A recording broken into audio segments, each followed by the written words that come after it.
Welcome back. We are here at the Grand Hotel on Mackinac Island for the Mackinac Policy Conference.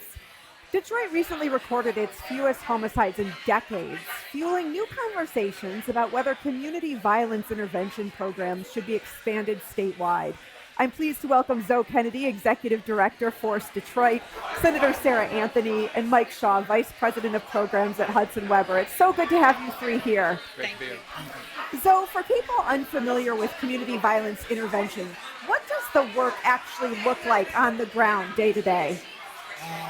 It looks like reaching out to individuals in community who are at the highest risk for being involved in cycles of gun violence and offering them resources, but also offering them mentorship and guidance as it relates to addressing some of the conflicts that arise in community. And it's growing and expanding. Yes, it is. It's growing and expanding in the different neighborhoods, different communities, and also across the state. And as it grows and expands, it's becoming professionalized to a degree to where standard operating procedures are being codified when it comes to some of the infrastructure that is being established throughout the community. Yeah, and Senator, you have some legislation. Yes, I do. And I have to just build off of what Zoe said, because I think the secret sauce around community violence intervention programs is that it's grassroots, and it also coordinates with local law enforcement. And so it's designed as a partnership, as a complement to some of the more traditional law enforcement. And I've seen it both in Lansing, in Detroit. In Lansing, we have Advanced Peace. These are folks who are no strangers in the neighborhoods, and they already have organic relationships, and they're able to leverage those relationships to prevent violence before it starts. Law enforcement is to do that. They show up after a crime is committed. And so to build that capacity from a neighborhood perspective is something that, as lawmakers, when we see a best practice, we have to build upon that, both financially and also with policy. So that's what we're trying to do in the Michigan legislature. In the Senate, we have several bills to codify community violence intervention and make sure that there's funding attached to it. Because let's face it, budgets are moral documents. And you can say that you care about community violence intervention, you can care about safe communities, but my mom's from Missouri, Somi State, so you got to show me where the money is, and I think that's an important piece of what we're trying to do in the legislature. Yeah, Mike, Hudson-Webber has supported Force Detroit and similar initiatives. Why is the philanthropic and business community investing in violence intervention programs? There's a moral and a business case for all of this work. I think as an organization that cares deeply about Detroit and Detroiters, making sure that it's a safe community and making sure that Detroiters have participation in the safety of their community is incredibly important. We also knew that safety and principally violent crimes were a very significant challenge in Detroit for a very long time. And it wasn't until philanthropic community and public sector and private sector really embraced that community can have a significant import on changing that trajectory that we saw the trajectory change. And we're seeing the trajectory change. So tell me about your work. How did you get involved? I come from having lived experience.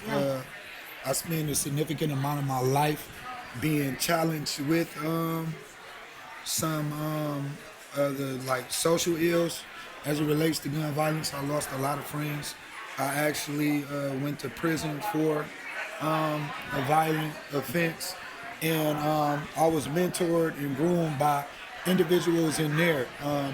And like both of them said, community members lifted me up. I got involved. My brother's a poet. He introduced me to our founder, Larry Harvey Quinn. She mentored me and exposed me to the concept of community violence intervention. I put forth as much effort as I possibly could to learn and implement the things that I learned. And we created a comprehensive strategy to implement it as well as advocate for it, using the socio-ecological model. So I come from a community to where trauma was a thing, and I didn't get involved in it. It was just already there. The work was there because even experiencing it is the work. Like having to go through that stuff, but I actually got introduced to it through grassroots leaders, and I just took it serious. How do you think having that history that you have has impacted the work that you're doing now? Yeah, well, it gives me. I understand things, so I understand what it feels like to feel like you're hunted in the community. What it feels like for somebody to want to actually take your life. I understand what it feels like to walk up out of your house and go to school and feel like you might die. I understand what it feels like to want somebody to stop it, but you're too prideful to go to somebody and say, man, go talk to them. I understand what it feels like to show up at one of your friend's funeral and look at his whole family crying and everybody hurt and someone walking around as if it's a badge of honor. I understand what it feels like to have to heat your house up with the oven and have to pour hot water off the stove into the tub.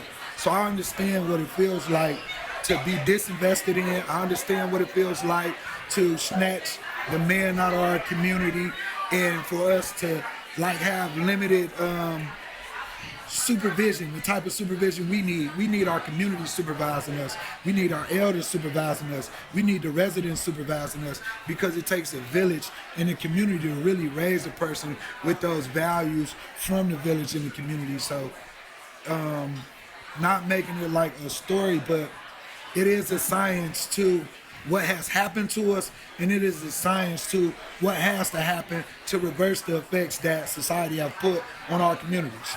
Senator, do you think lawmakers are hearing stories like this and actually wanting to make some impact? Well, it's funny. Zoe and I talked about the fact that this is kind of where we met. Yeah, we met on the island, and he and a couple folks were advocating for CVI funding. And sat down at one of the watering holes around the island, and you were able to really advocate and educate me specifically on the impact. And I started to research it for myself. This is something that is scalable and actually is effective. It is data driven. And so I think that if more lawmakers were able to sit down, maybe you don't have the capacity to talk to everybody, but there's CVI organizations across the state, as you mentioned. If there were more entities, and you all have an advocacy day coming up. Yeah, we have an advocacy day, as well as we're starting an advocacy coalition with our partners, Michigan Transformation Collective. Yes, we're very intentional about empowering community to be able to advocate for themselves, to understand policy, to understand legislation, and to be able to actually speak for themselves. The person experiencing whatever is happening, they are intelligent enough to articulate what they're going through, especially if you're informing them on what they're going through. Once a person learns about their physical health, they exercise better, their nutrition is better.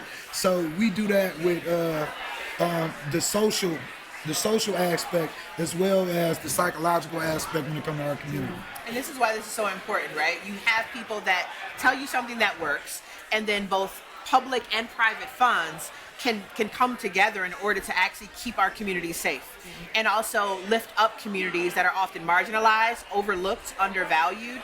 And so I think this is exactly how it's supposed to work, and really why many of us come to this island and take time away from our day-to-day jobs is because you have these opportunities to really think about how we can actually solve problems creatively.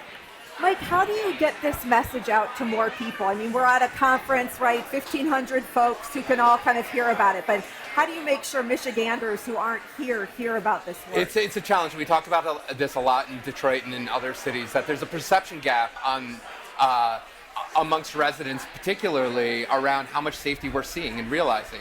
If you look at the data, it's remarkable how many fewer violent crimes are happening, and then how many fewer associated quality of life crimes are not happening as a result too. But residents are not yet feeling the difference. So I think there's a big effort that needs to be made by public leaders, business leaders, philanthropic leaders, and civic leaders to talk about and then help community realize the benefits of more safety, right? It's not just telling folks that their neighborhoods are more safe. It's allowing them and encouraging them to live through a neighborhood that's more safe. Play in the playground more, hang out later at night, hang on your porch, hang out with your neighbors, park differently in your neighborhood than you may have parked before. These are the things that folks are looking for. Yeah.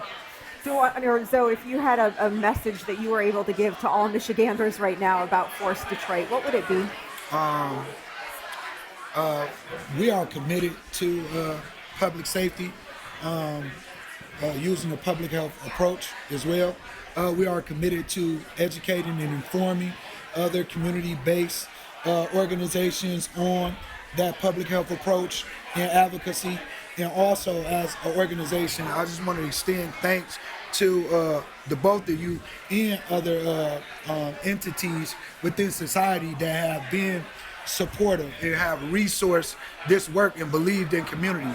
So I would say the message from Force Detroit is thank you for believing in us and giving us the opportunity to be good stewards of resources and also to show what we can contribute to society without having to be burnt out, go to a different job, and come up and show up in community. Last but not least, I always say this.